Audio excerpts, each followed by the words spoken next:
जब तुम्हें ज़िक्र अल्लाह सुनना अच्छे लगने लगा, तो जान लो कि तुम्हें अल्लाह से और अल्लाह को तुमसे मोहब्बत हो गई है।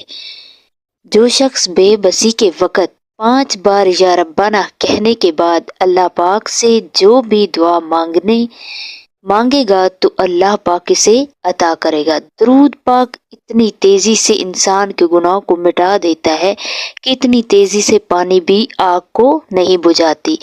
जब तो किसी पर एहसान करे तो इसको छुपा कर रख, और जब तेरे साथ कोई एहसान करे तो इसको जाहिर कर।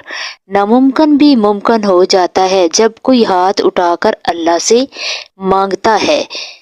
इबादत करते वक्त बुरे बुरे ख्याल आए तो समझ जाना शैतान ने तुम्हें उस रब से रोकने की कोशिश की जिससे तुम आज बहुत करीब हो।